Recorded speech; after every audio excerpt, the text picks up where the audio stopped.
Welcome to another episode of Mastering Cybersecurity, developed by baremetalcyber.com. Let's dive in.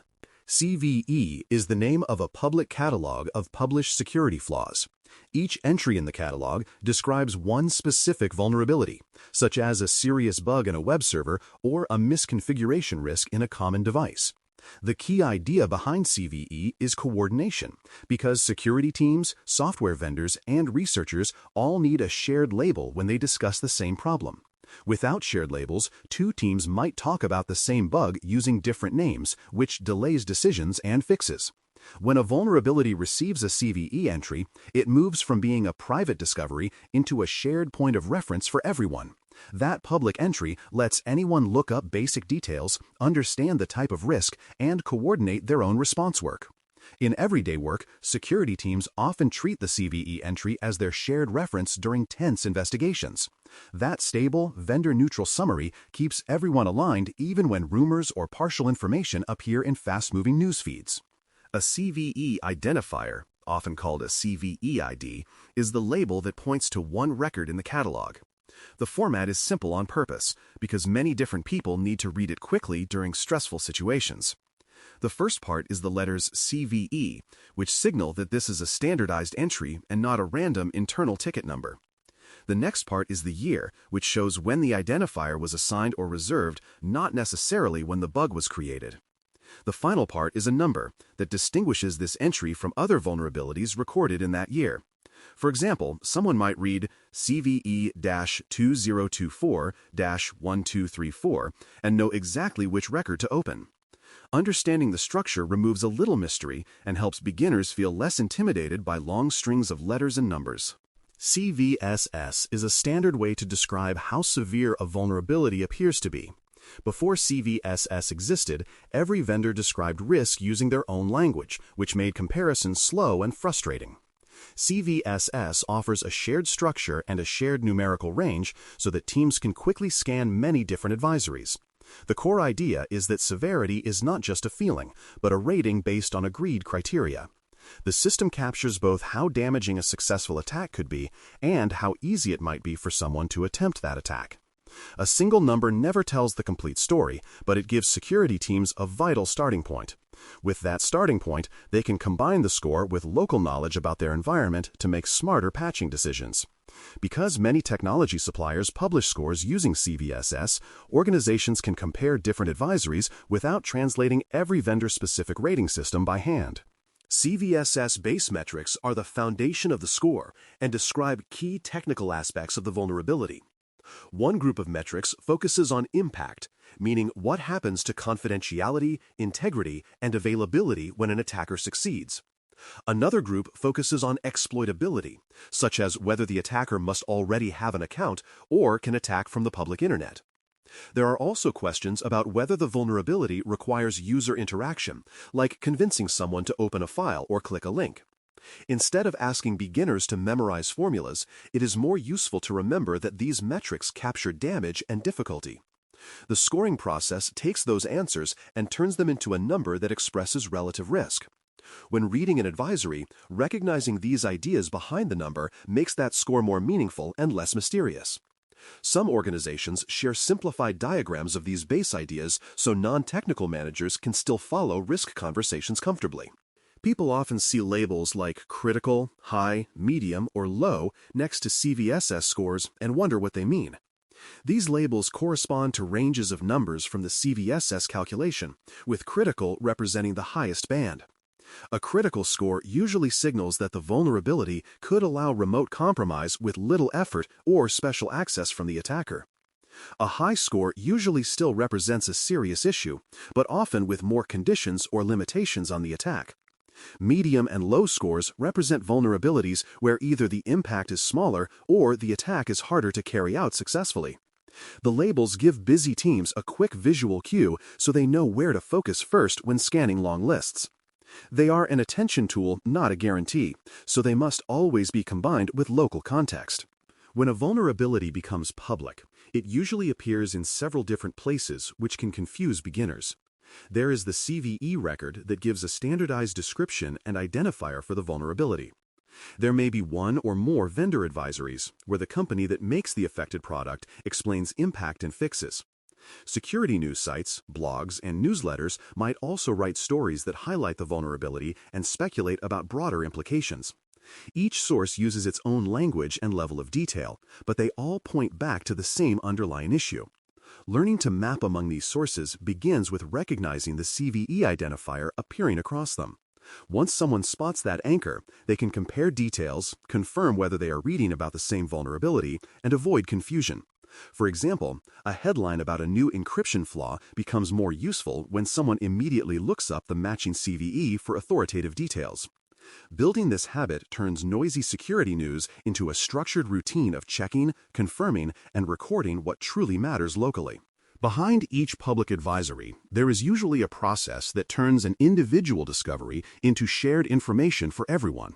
A researcher, internal engineer, or customer first notices unusual behavior or a potential weakness in a product or system. They investigate, gather evidence, and report the issue through a responsible disclosure path, often working with the affected vendor. The vendor analyzes the problem, confirms its impact, and develops a fix, such as a patch or configuration change. During this period, information is usually restricted to reduce the chance of widespread exploitation before a solution exists. When a fix is ready or a coordinated date arrives, the vendor and coordinating bodies publish advisories and create the CVE entry. At that moment, the wider community gains the information needed to assess exposure, prioritize actions, and protect their systems. Sometimes this behind-the-scenes work also includes coordination with government response teams or industry groups that help share technical information safely. Once a new CVE is public, every organization must quickly determine whether any of their assets are affected.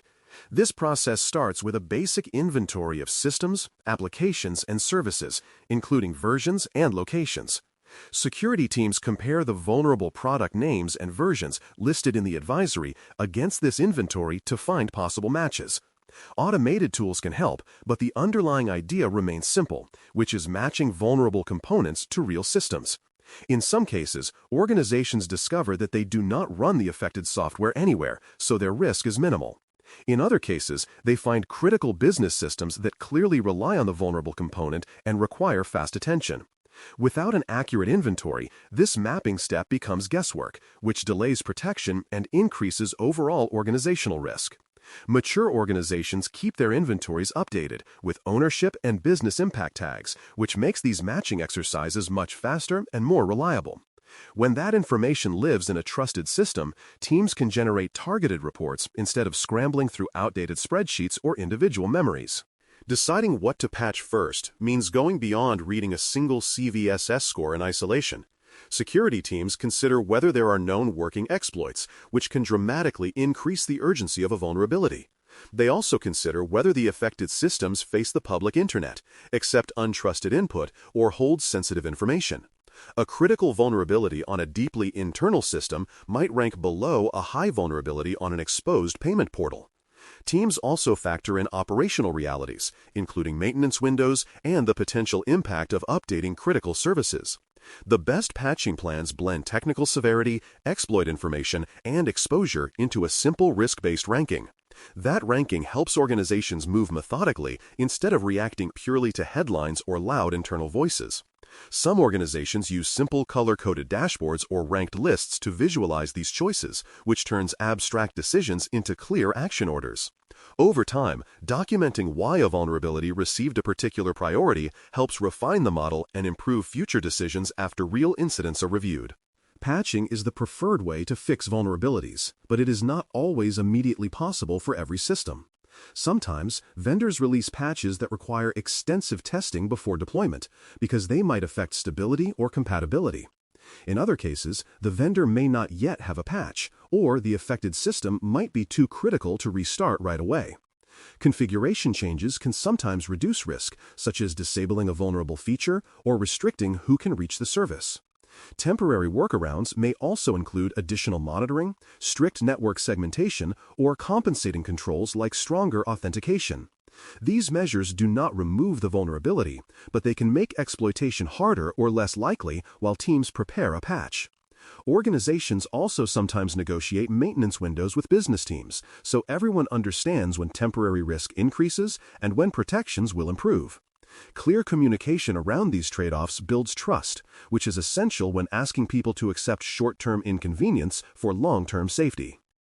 Many organizations fall into predictable traps when dealing with vulnerabilities, which can waste effort and leave gaps. One common mistake is chasing every widely publicized CVE without checking whether the affected product exists in their environment. Another mistake is ignoring medium or low-labeled vulnerabilities that sit on highly exposed, business-critical systems. Some teams also assume that once a patch is applied, the risk disappears, without verifying deployment success or monitoring for related activity. A safer habit begins with confirming local impact, then ranking vulnerabilities by combined severity and exposure. It continues with documented changes, testing, and validation that the fix behaves as expected on real systems. This disciplined approach reduces surprise and helps organizations use their limited time and resources more effectively.